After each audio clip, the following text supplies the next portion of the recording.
coming at you with a daytime live. Hey, all you cool cats and kittens.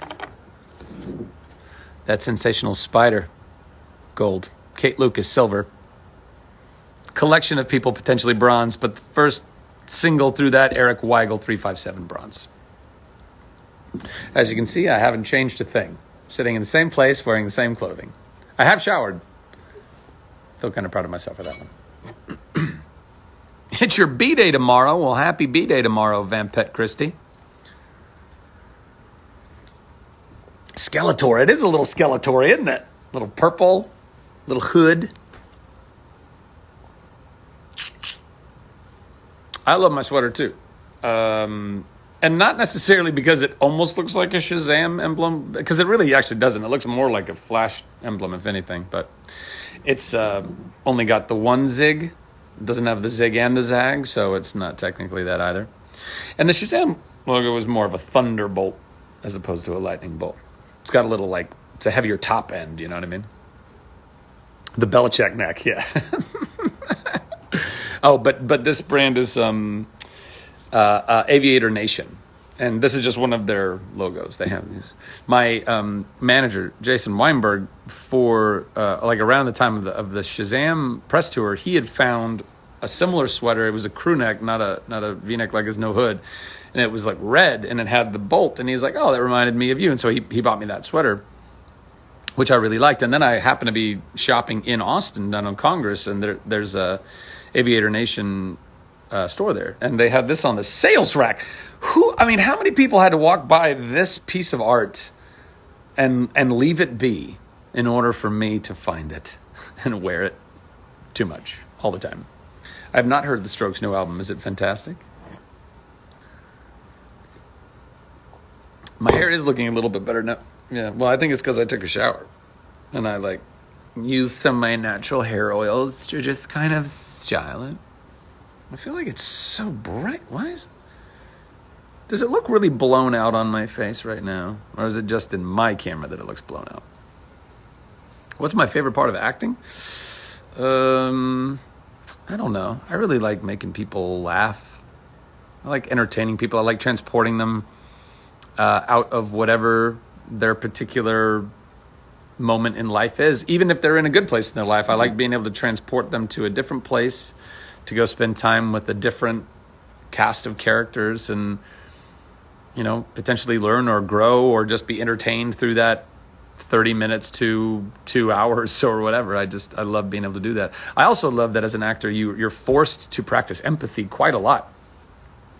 The whole point is to try and get inside the skin of another character, of another person or creature or whatever, but to bring that to life and to do that as authentically as possible. So you actually have to practice quite a bit of empathy to imagine who this character would be and how to bring them to life fairly. And I think that that forces you to really learn a lot, hopefully. How's the weather? The weather's actually kind of nice. It's overcast. It was kind of like sporadic showering a little bit, but it's doable. It's doable. If it continues to not rain, then that'll be great. Then we might go like paddleboarding or something like that. Your best friend Maria. Hold on a second. Hold on. Your best friend Maria is literally my number one fan. Can she get a shout out? Well, what's up, Maria? How you doing? I appreciate that. I've been looking for my number one fan. I didn't realize that. I also don't understand if she's my number one fan. Why isn't she on here right now? What? That doesn't make any sense. What can I sing for you right now? It's dead depressing here. Well, where is it? Where are you? Where is it dead depressing? I think it's kind of depressing in a lot of places right now.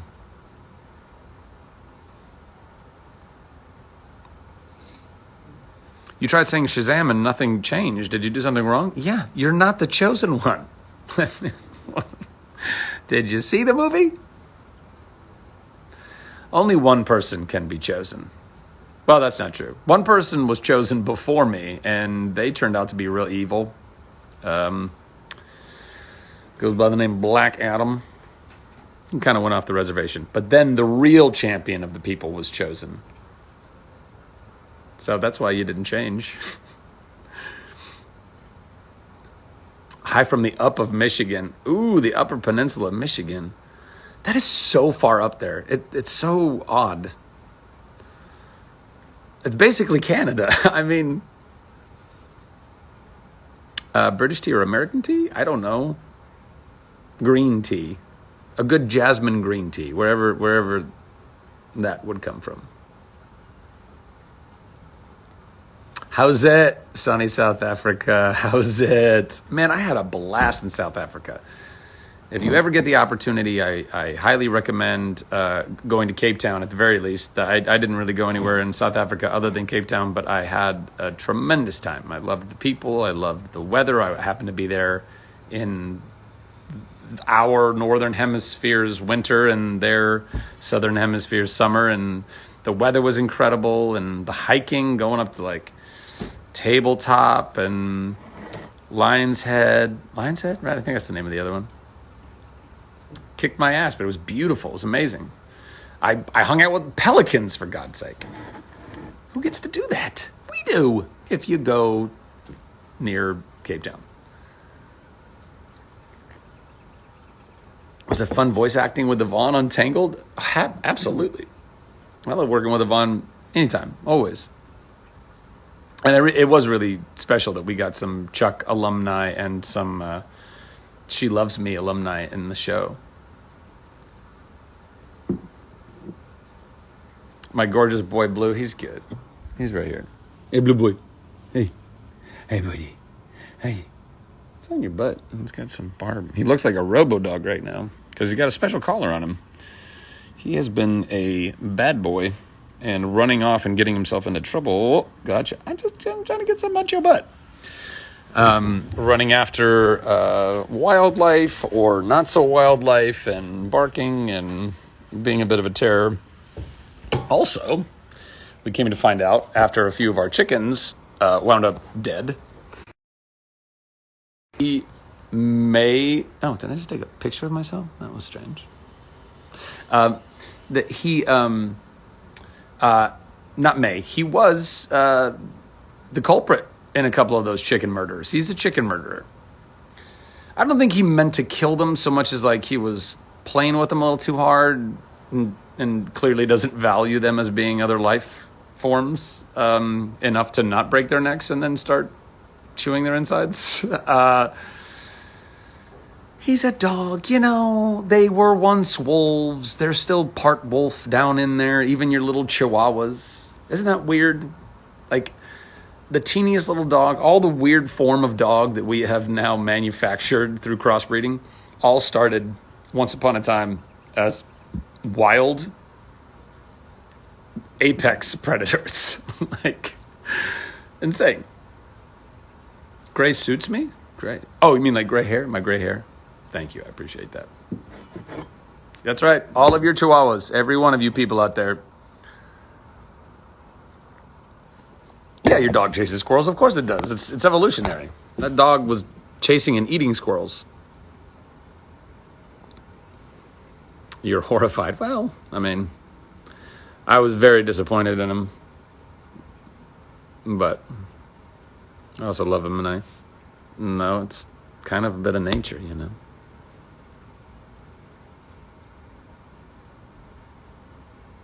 What else we got, guys? What's going on? Are we loving ourselves? Are we waking up each day and acknowledging that we are worthy of existing?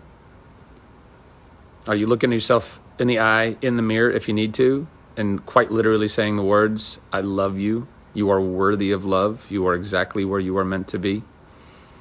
It's important. Well, good for you that your dog hasn't eaten a chicken. I'm so glad that you haven't had to go through that. I have. Muy difícil.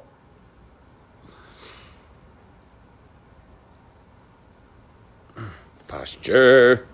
By the way, I've gotten some interesting suggestions for posture correctors from some of you, so I appreciate that. I did order this thing called Get Better Back or something like that.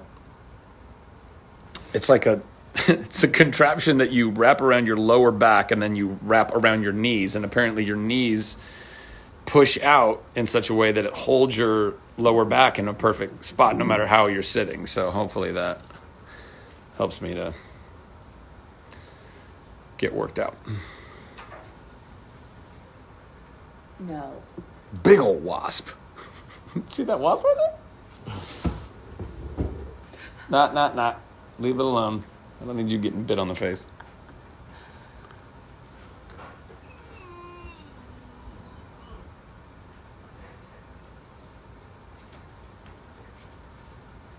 I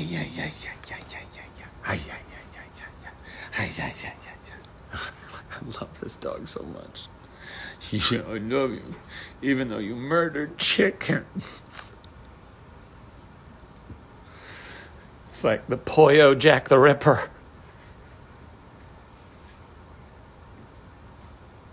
But he's so handsome. And now he has an antenna.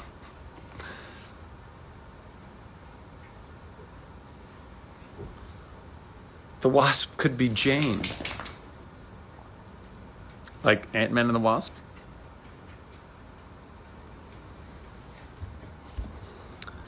It's your wife's birthday, but you don't even tell me what her name is? Come on, bro. I've actually received fan mail, like back when I don't have a fan mail address anymore, so anybody who thinks you're sending something to me, you're not. But back in the day, I would get fan mail to a P.O. box in Los Angeles, and more often than not, I would get a letter from like a parent saying, "Hey, it's my kid's birthday. Could you autograph a picture for them?"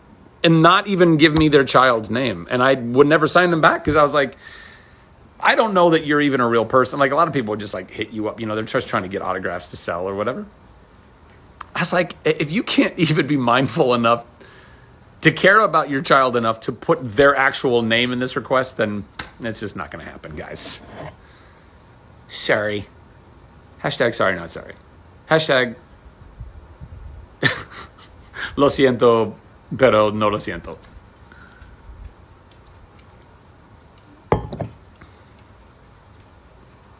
Finland? Well, hi, Finland.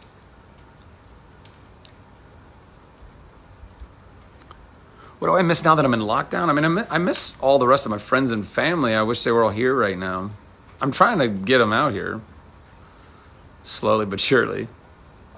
It's just difficult because a lot of them have kids now. You know, I'm like in that phase of my life where first you're in the phase of your life where everybody's single, then you're in the phase of your life when everyone's starting to get married, and then you're in the phase of your life when everyone's having kids. And so it's easy when you're single with no kids to move around the cabin. It's not so easy when you got little ones and other commitments. So, but eventually, Norway, not to be beaten by Finland, was like, no, we're here too. Thank you very much.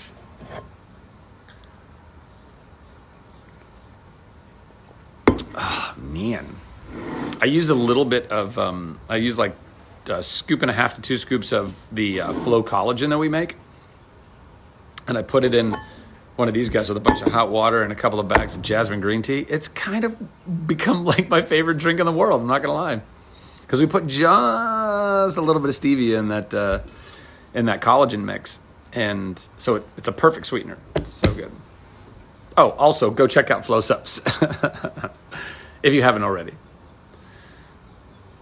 We make great product. Check them out. When did I start speaking Spanish? I don't know. I barely speak Spanish now. I have phrases that I use often in my heyday. If I'm like when I was practicing the most, which typically ends up being on a vacation in a Spanish-speaking country. Like I barely speak Spanish, but my barely spoken Spanish is still more than most of my friends. So in a group of 20 of us, somehow I would be the translator, and I would be using whatever words I could muster, plus, you know, pantomiming And I could get us through. I mean, I'd be pulling words out of my ass somehow. It is incredible though. Like once you're like, if you're in that moment, all the stuff that, you know, you learned throughout the years kind of comes rushing back to you sometimes in weird ways. But you haven't slept to watch my live? Meaning you haven't gone to sleep since? I don't know. I don't know. Rainy SoCal. Oh, what was that one? What about? Have I or would I teach an acting class? Yeah, I'd teach an acting class for sure. I mean, once I can get all of this crazy dream of mine of Wildwood and all that stuff built, you know, it'll be a whole center for the arts. There'll be all kinds of stuff going on here. And I love being able to encourage and teach and inspire in any way I can younger generations to do far bigger and better things than we have or will ever come up with, you know? Which, I mean, it's inevitable anyway, but that older generations try to hold on to all of that knowledge and power is ridiculous. You're only hurting yourself. Like, I would rather somebody younger and brighter than me come blow the doors off everything and then make the world a better place and easier for everybody. And then I could glide, you know? And we can all glide a little bit more.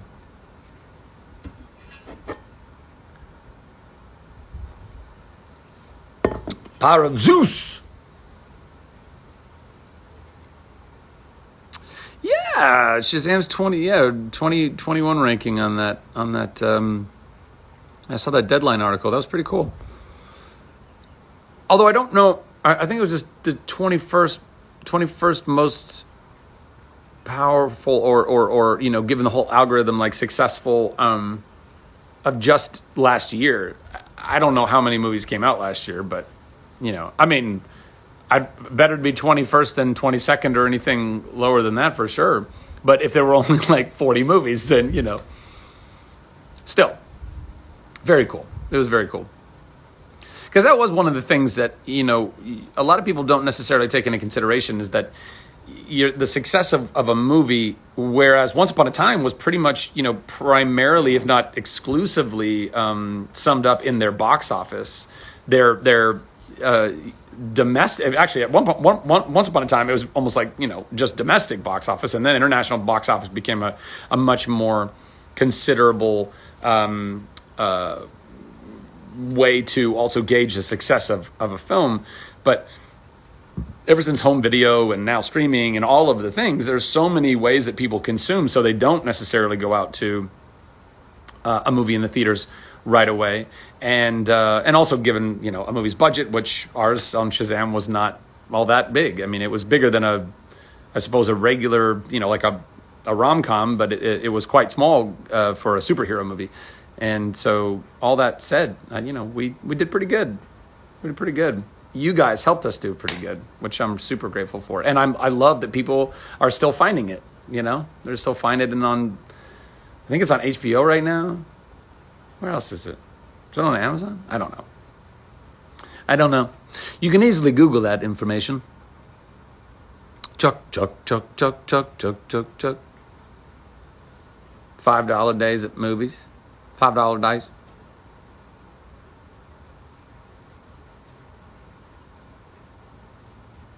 Happy birthday, Lena. That's from your friend Maya Reutman.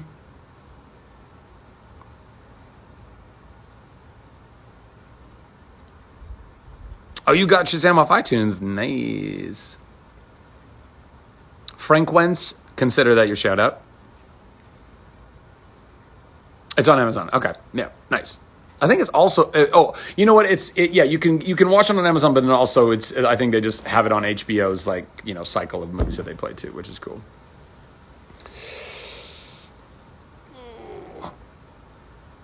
Posture. I really got to, like, just strengthen this middle thoracic? I don't know. I feel like I'm just making up words at this point. Yeah, like the middle Jurassic vertebrae in my...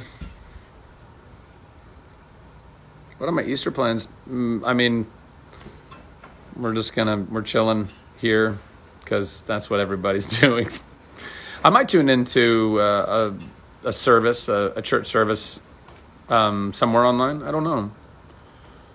I don't know. I don't personally think that we need to, you know, go to a service in order to somehow fulfill our spiritual duty to God. I don't think that's part of the contract in a relationship with the creator of the universe. I do think that it's incredibly edifying and helpful to be surrounded with like-minded, like-hearted people who value the same things. And I think that within spiritual groups of folks, we can find that, and that can be an incredibly beautiful thing to have community like that and gathering together in order to discuss these things or celebrate these things that bring us together in our spiritual walks. I think is a beautiful and an important thing to do. But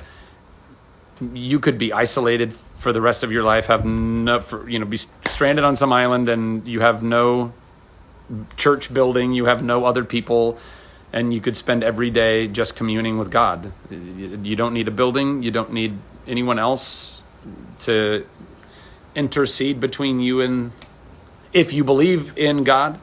Some of you don't, and none of this really applies to you if you don't, but if you do, or if you believe in a, let's say, the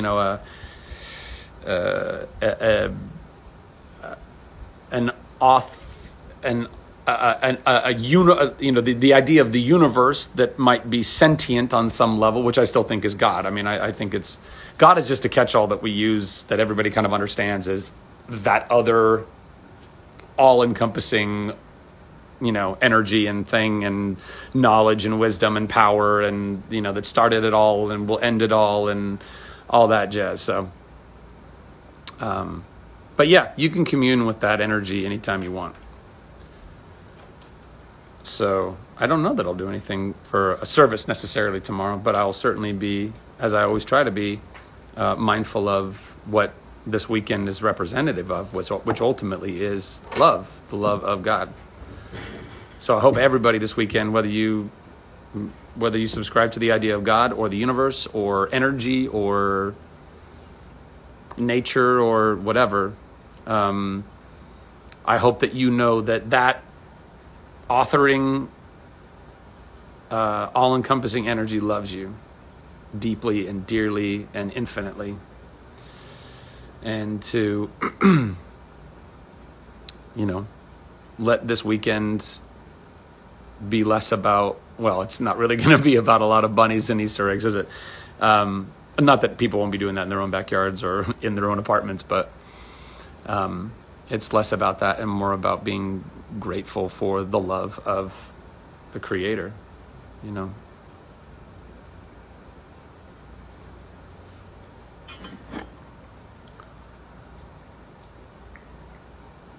No, I cannot believe that Tangled is 10 years old. That is really making me feel old too.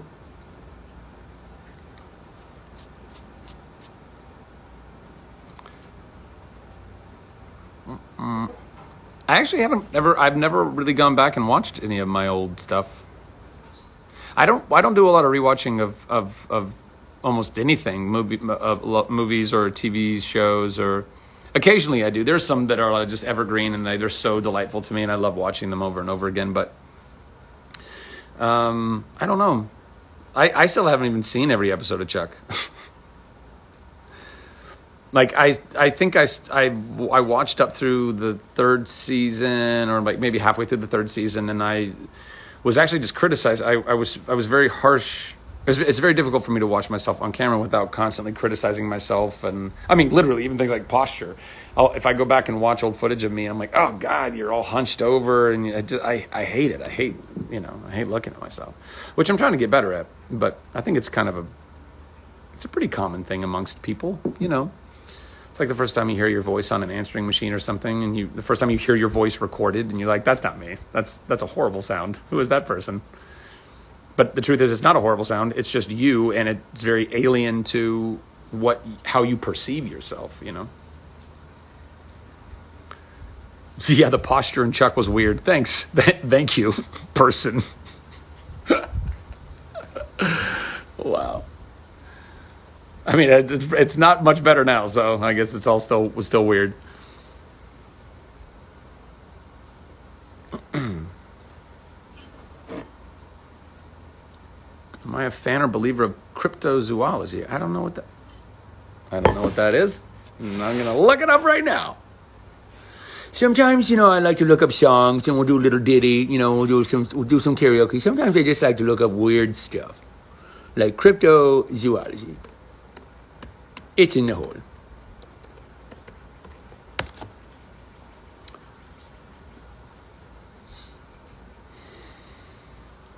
Oh, cryptozoology per Wikipedia, is a pseudoscience and subculture that aims to prove the existence of entities from the folklore records such as Bigfoot, the Chupacabra, or Mokele Mbembe.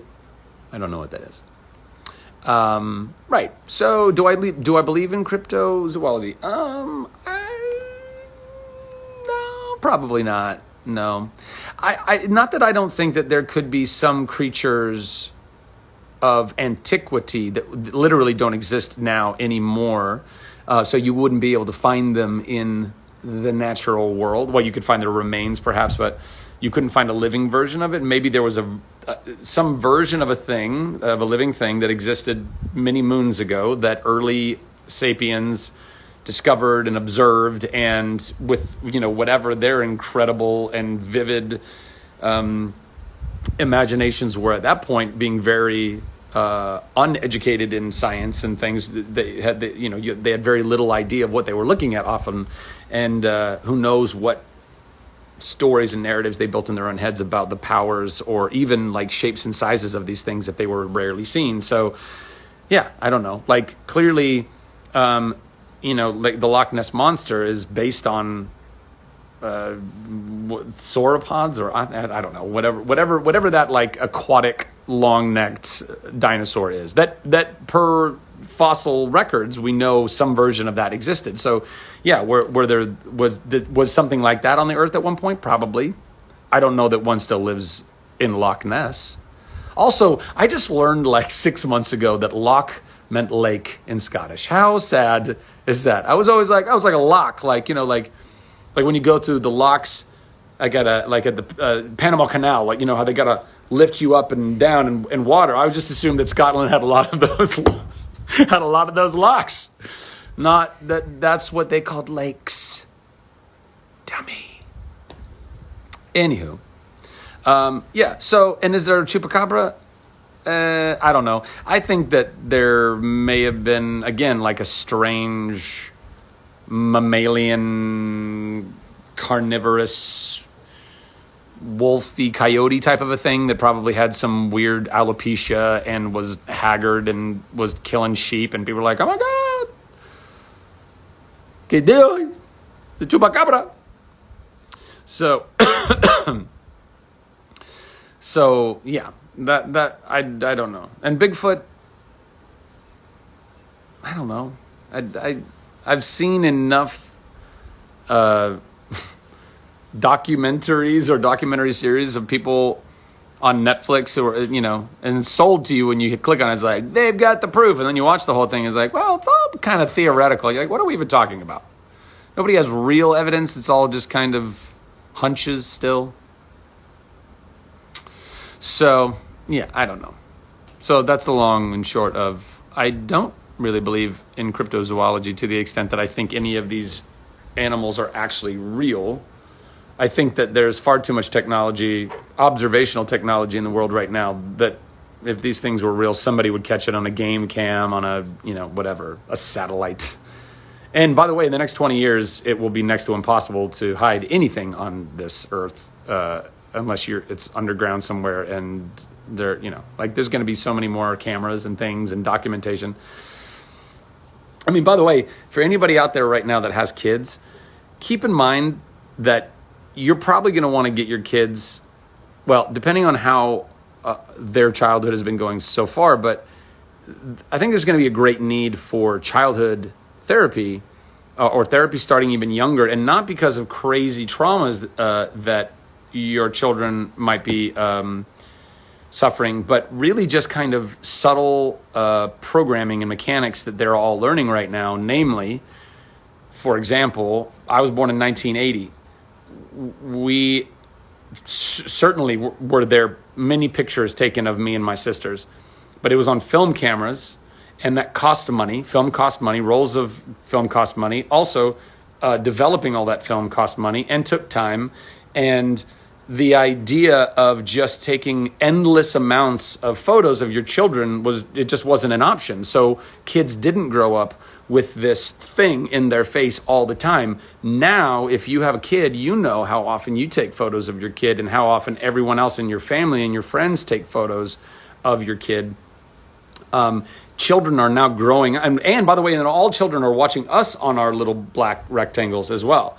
So this little device, which again, I've said many times, I think is the greatest Swiss Army knife ever created in the history of mankind, and also one of the deepest pools of narcissism that we've ever fallen into. This incredible and terrifying device is programming young minds very actively right now. So we have to be mindful of that. I'm constantly afraid that my little nephews are going to become insane narcissists because they're adorable and everybody wants to be around them constantly and it's one thing if you want to be around, kids could always feel that everyone wants to hold them and squeeze their cheeks and yada, yada. Now they're all little models. They're all learning how to, and everyone's telling them smile and all that, they're constantly having to pose and walk through life in their little kid brains. I don't think having a really good grasp on what the hell is even going on. So anyway, a little bit of a tangent, but just some potential food for thought. Let's not make a bunch of monsters with our technology like we're making ourselves. Hold on, I'm going to turn on. All of a sudden it got warm. Hold on.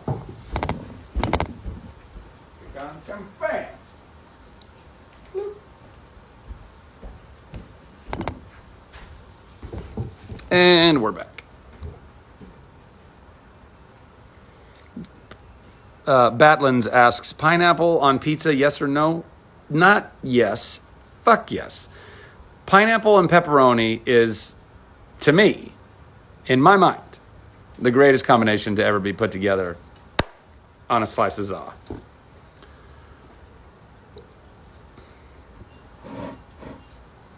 Oh yeah, your cousin didn't know what a film camera was in 2004. Yeah, but very few people are. There's a lot of analog world that you better get ready to say goodbye to. And I don't necessarily I do think it's important that we remember and appreciate where we came from, so we can appreciate what we have, and the things that we get beyond that, and how long it used to take to do certain things, and how fast you can even travel now. I mean, it's insane. But yeah, a lot of stuff is gonna go the way of the dodo, and I don't think we gotta dig our heels in and be like, we're not gonna change, guys. You're gonna change. Nobody is stopping progress. I don't think our job is to figure out how to stop progress. Our job is to figure out how to control progress, how to moderate progress, how to guide progress, so that when new technologies are developing, as they will continue to do, we're on the same page about how we apply them and how we use them, and not, build AI that's going to destroy the world. That would suck. But I tell you what, I'm ready to fight those robots in the resistance. I'm going to find John Connor.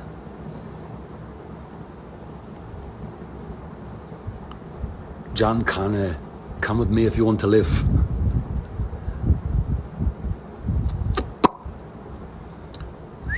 What do I think of the Terminator movies? I think they're pretty great. I mean, I love the world. I love the Terminator IP. I think some Terminator movies. I think not all Terminator movies are created equally. I think some of them are better than others. I think some of them tried to expand on the world, and it just didn't really come together. I think it's also a very difficult thing to do if you really think about it. In Terminator, you're handed what is supposed to be the pinnacle of future technology in this cybernetic walking skeleton with Arnold Schwarzenegger's flesh on top of it. So in order to keep progressing the storyline, it's and time travel is already a thing, right? So once you've established time travel, then you have to accept that then any better version of that robot could have been created and should have come back even before the T-100, right? I think that was his model. And then, you know, because like in T2, which I think as a movie was probably the most, like, you know, soup to nuts, the best in all of the Terminator movies, you jump straight to liquid metal form. So you've now got a liquid metal T-1000 that can morph into anything it wants and absorb bullets and explosions and all that. In fact, the only way they could be killed was by essentially, you know, dropping it into other molten liquid metal, so it got all messed up and dissipated and essentially melted, right? But if the second movie gives you technology, future technology that's so advanced that you have liquid metal morphing bad guys, there's no, where do you go from there? How do you somehow explain, like, technology's gone backwards, it didn't really work out the way? It's like, no, until the resistance actually wins all of that stuff, it's just constantly, you know, going. So I don't know, that was always difficult. It was the same thing, or not the same thing, it's actually a little bit opposite, but I was so aggravated when when Star Wars episodes 1, 2, and 3 came out, for myriad reasons. Obviously, we don't have to rehash all of that. But one of the biggest things that pissed me off was they, chronologically speaking, came all before 4, 5, and 6 that we all knew and loved. Well, we knew the technology that existed in New Hope and Empire and Jedi. We knew the types of ships that they were using and the types of interfaces that they were using and heads-up displays and the graphics level and like how the X-Wings looked all kind of like dinged up and marked up and whatnot.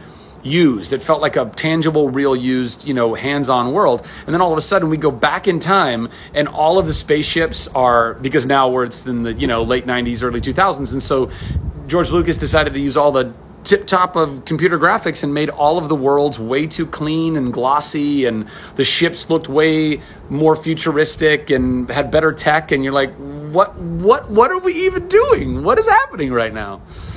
So anyway, and I know I'm not alone in that. That's a pretty commonly held gripe with those first movies. But I just can't believe that was ever. I can't believe a lot of things were allowed to happen in those movies. But that, I mean, that just broke my nerd heart. Anyway, 4, 5, and 6. It's still where it's at.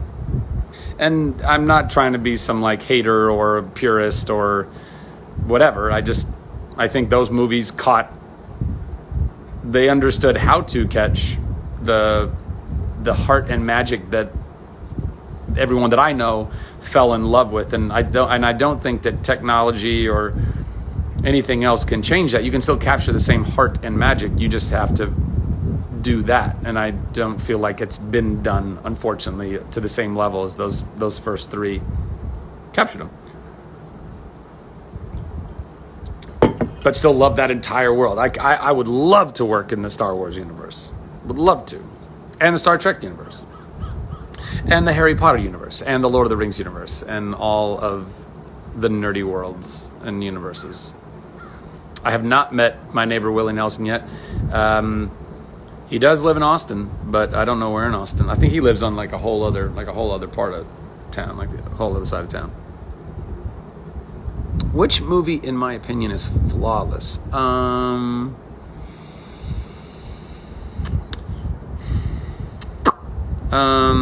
I mean, Groundhog Day, I still contend is one of the greatest films ever made. I'm sure, you know, there are little flaws here and there from my standpoint, but I think it's overall quite nearly flawless. I think the movie Amelie is pretty damn near flawless. Man, that's a delightful movie. It just puts a smile on my face every single time I watch it. It's so full of magic and romance and humor and life and what was her name? Audrey Tautou, was that her name? Or is her name? So good. Raiders of the Lost Ark. It's a pretty fantastic movie. Pretty flawless in my mind. I think Last Crusade, and I know this might sound blasphemous, but I think Last Crusade may even be better than Raiders of the Lost Ark. Certainly on par, in my mind, certainly on par. I think it might even be a little bit better. Just, the technology available to the whole creative team at that point, and Harrison Ford in his absolute prime. Plus you get Sean Connery. Come on. Henry Jones Jr. We call the dog Indiana. I mean, just so good. The dog? You are named after the dog? You chose wisely. It's so good. Oh, Wales is in the house. Oh, Shawshank Redemption, another basically flawless movie. Yeah. Shawshank is fantastic. I think that, I don't know. I think that any movie that has that kind of journey of redemption, of justice, like what an incredible tale to wind the audience through, and all the revelations and all of the twists and turns that can all happen just within the walls of a prison, and the characters, and Morgan Freeman, how do you go wrong? I am working on some movies right now, but a lot, like all of the actual like Hollywood movie type things that I'm working on, studio films and stuff, everything's on pause. So, and we don't know, nobody really knows how long everything's going to be on pause, but I have a feeling it's going to be a good while. So, I'm actually going to try and shoot some like guerrilla movies here on my ranch, little short films, or maybe even like a feature film or some like a series or something. So, if we make it happen, look out for that. I'm trying to get some friends of mine to come out here, and we can all like quarantine together and make movies together. I mean, because we're all just sitting around anyway, so. Lord of the Rings or Harry Potter? Why do I have to choose between the two of those? I refuse. But Lord of the Rings. But I like both. But Lord of the Rings. I'm not going to shave my head. I don't think I'm going to have to shave my head. I'm going to get a Flowbee. Get a nice even cut all the way around.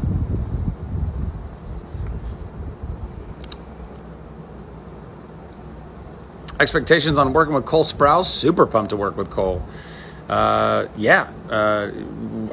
were gearing up to be seeing each other. Actually, no, yeah, we would already been in pre-production and doing all of our rehearsals and stuff right now. So, bummed that we gotta, push that to a later date, whenever the hell that's going to be. But eventually, very much looking forward to rolling up our sleeves and making a movie together with Steve Pink and all the gang at Mandeville and at Lionsgate.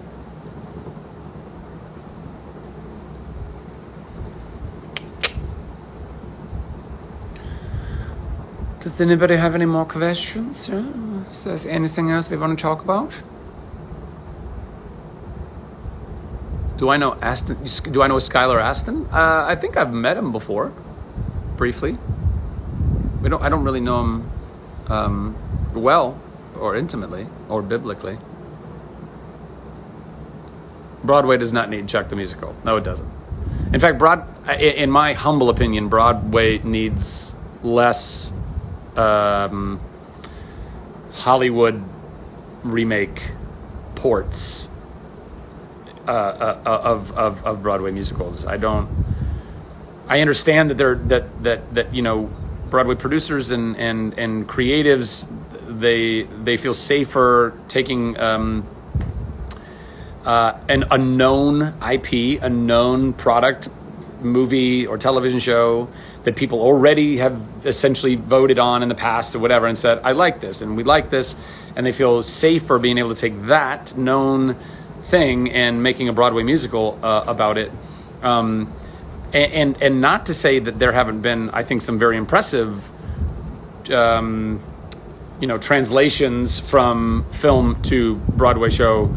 By the way, both in musical and in drama, but I don't think it's what we need more of. I think we need less of it. Not none of it, but I would like to see more original shows. I'd like to see more original movies, more original series, more original Broadway shows, and less remakes and rehashes and revamps. But again, not that I'm not open to those too. I have plenty of ideas about certain remakes or reboots or things that I think are tasteful and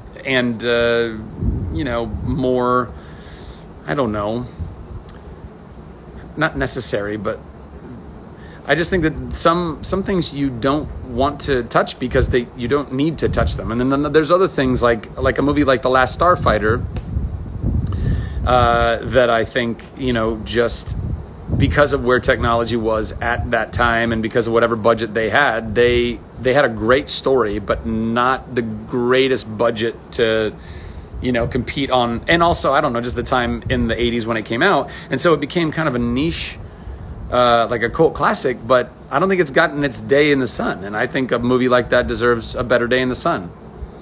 Or sometimes I think things need a reboot or a remake because they're just older and antiquated in general, and maybe younger audiences are not going to find it, and they really should find it because the story is so good. I often point to a movie like It's a Wonderful Life as an example of that.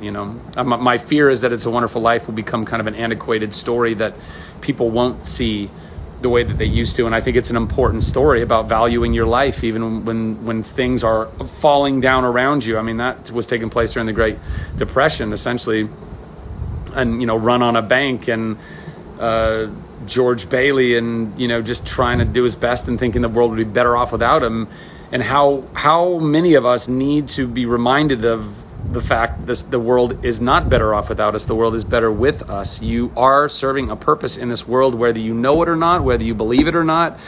There is infinite value and potential inside of you, and do not give up. Do not let that go. That is a fact. That is a truth. And if you can hold on to that, and we can be reminded of that, and I think movies like It's a Wonderful Life remind us of that, that's an important lesson. And so I would hate for that. Not that you can't make another movie that has the same lesson, but I don't know. Do I think that Kiss worked at the end of Chuck and Morgan was right? Absolutely. Here's the thing. People ask me this question a lot. Did Sarah remember? Of course Sarah remembered. I can't imagine a world. I mean, Chuck was such a feel-good, everything works out in the end type of a show. So even though it feels like the show left off a little ambiguous, I think the point is for the audience to put together for themselves that of course it ends up in a happy ending. And honestly, even though I was never told this, I do think it's probably a solid theory that our writers, Chris Fedak and Josh Schwartz and everybody else in the writers' room, kind of intended to almost be, maybe the kiss didn't work so much as I'm now telling her our whole relationship right there on the beach, which is essentially the perfect way to restart the series. Is almost as if now I'm telling her that entire journey that we went through, and that ultimately at the end of that, even if the kiss wasn't a magical kiss, me telling her all that will jar her memory enough for us to be happily ever after. So I 100% believe that Chuck and Sarah, ride off into the sunset, fully in love and fully going and living the life that they were destined to live. Because if they don't, as I've said, I will kill someone. I will track down whatever power that be and demand that it have a, correction if in fact Chuck and Sarah don't end up, and if they don't correct it, then there will be a murder-suicide. I don't know we're not allowed to do that. I don't think we're allowed to do that to our fans. It doesn't make any sense. How much caffeine have I had today? I don't know, 2 tea bags worth? I don't know how much that is.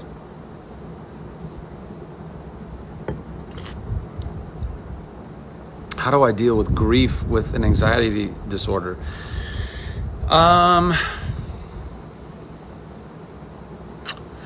Well, first and foremost, if it's something that is that you feel, if you're feeling anything right now that feels like it is an urgent emergency, if you were in a bad mental or emotional state so much that you are unsure of even what you're going to do right now, or if something is overwhelming you right now, there are professionals that you can call on the phone. In fact, let me see if I can even, and I'm not, by the way, projecting onto anyone that you might even be feeling suicidal, but if you are having thoughts like that, the National Suicide Prevention Line, suicide prevention, it's a 1-800 number, and this applies, I believe it's the national line, so it's only to the United States, but please Google, every one of your countries I'm sure has a line just like this, but it's 1-800-273-8255 if that's what you're feeling right now. And if you're not feeling that and you just need to process some stuff, then I would highly encourage you to Google just online therapy. Well, again, let's get into it. I'm even going to go for free online therapy. That's one of the top hits.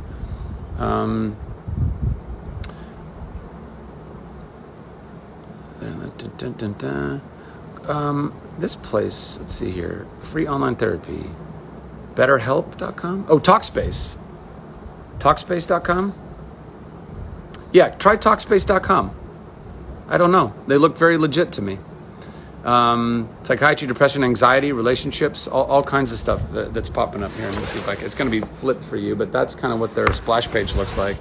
And if it's not a professional that you feel like you need to talk to, then talk to your friends, talk to your family. Seriously, call somebody, FaceTime somebody. If they're with you in the same domicile right now, grab them, sit down with them, say, hey, I need to talk through some stuff. Talkspace also has an app. Fantastic. Go download that. There's a reason why, by the way, people like myself will always almost harp on talk to somebody, and it's because it is one of the most effective tools in our mental and emotional well-being journey. If we are not speaking what we are thinking, then our mind and heart start getting clogged up with all manner of machinations of like things that false narratives that we'll even start spinning on and sputtering out and ruminating on, because you're not just bouncing these ideas off of another human being, which oftentimes is all you may need to do just to get a little hip check. You know what I mean? Just a little mental or emotional chiropractic, like, you know, when they, like, if you've ever been to a chiropractor and they they kind of get your neck a little and then the gut and you get your deal, like that's what you need sometimes as a friend or family member, to just give you a little check like that in your mental or emotional neck or back or whatever, and just be like, oh, okay, cool, yeah, that didn't feel, whatever I was feeling about that person or that thing wasn't feeling so great, but now that I've talked it out, I've got a better perspective on it. And perspective is beyond important, guys. We all think that our perspective on life, on ourselves, on the world, on other people is very clear. Let me tell you right now, you are wrong if you think that you see everything clearly, because nobody sees everything clearly. Nobody does. The Dalai Lama doesn't see everything clearly, because the only way to see everything clearly is to actually be able to know everything that's going on in everyone else's hearts and minds at the same time as actually knowing all the things that are going on in your heart and mind, and that's impossible. You can't, right? So we might be feeling pretty groovy and somebody else is acting kind of strange, and all of a sudden, because of our own past insecurities, traumas, and things of that nature, we will now project a narrative like, oh, they're acting weird because they don't like me, or I did this thing and that's making them, or whatever the cause and effect is.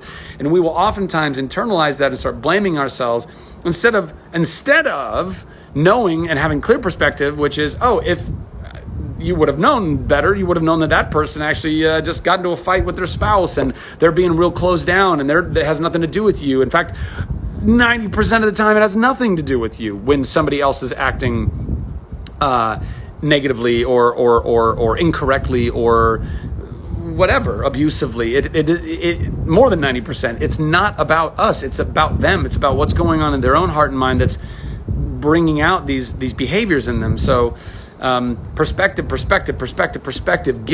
and do everything you can to get clear perspective. And therapists are really helpful for getting clear perspective when friends and family aren't really the option anymore because they might be biased in some way, right? Like it's difficult to talk to friends and family and get really clear or clean, perhaps, advice, because we all, even if they're not being biased, even if they're giving us completely clinical advice, we still think that they see us in a certain way, and therefore that's why they are telling us to do things in a certain way, right?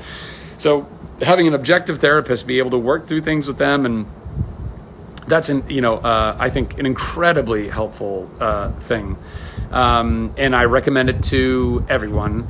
I've said it before and I will say it till I die. If you have never been to therapy, go to therapy. And if you do go to therapy, go to more. It's, you can never have too much. I speak this to myself. I need to go to more therapy myself. I do understand that this is a very tricky time to be going to a therapist, but as far as I know, almost every therapist in the world right now has access to the internet, and all have a laptop or a tablet with it or a phone with a camera on it, and they can all do FaceTime online sessions, which are incredibly helpful. They're basically, almost the exact same thing. And in fact, as far as therapy is concerned, it's basically kind of the same thing, because it's not like you ever hug your therapist. There's not a lot of physical touch between a doctor sitting across from you in a room and you. It's that there are patient-doctor boundaries in that. So it's not like you're missing anything in the exchange. Whereas like if you're FaceTiming with a family member that you would normally hug, you might be missing that in the exchange. With this, it's not. So anyway, that's my 2 cents on that. And as far as grief, to the original question, as far as grief is concerned, I think that it's incredibly important to be gentle with yourself and know that grieving is not just a natural part of being a human being, but it's a very necessary part of being a human being. We have got to grieve. We are blessed with the emotions that make us human. And our ability to feel is, I think, one of the most magical and beautiful things that we have. And to stifle that in any way, shape, or form is a crime. As guys, we've been conditioned and encouraged for many, many years to, have a stiff upper lip and strong back and, not show our emotions and be manly, whatever the fuck that means. And I think that's done a lot of damage in our world, as and some of that stuff we're seeing for the first time. How that's manifested out. So at any rate, I encourage all the men out there to, allow yourself to feel if you haven't, allow yourself to cry if you haven't, and all of the women who are in these men's lives, if you perhaps have, there has been a lot of expectation even from women in some of our lives too, that we need to have the stiff upper lip and we need to be the strong one, and I would encourage you to if you feel that way, maybe to take a look at that and maybe take a different tact and encourage your man, the men in your life to be in touch with that. I guarantee you'll have a better relationship at the end of the day, because men and women I do think are very, very different, but we are also very, very the same. And that is one of the ways in which we are the same. Trauma affects us. We are human beings and trauma affects us. Man or woman, adult or child. And so you got to be able to go through that, acknowledge it, acknowledge the trauma as it's happening to you. That's completely fair. Say, this is happening. I identify that this is happening, and this is the way it's making me feel right now. Speak that, acknowledge that, and then allow yourself to feel what you need to feel. But just, try to be respectful of the fact that not everyone is feeling what you might be feeling, and nor should everyone feel what you are feeling. I think that's a part of that balance. 4 seconds left. Love you guys. I might hit you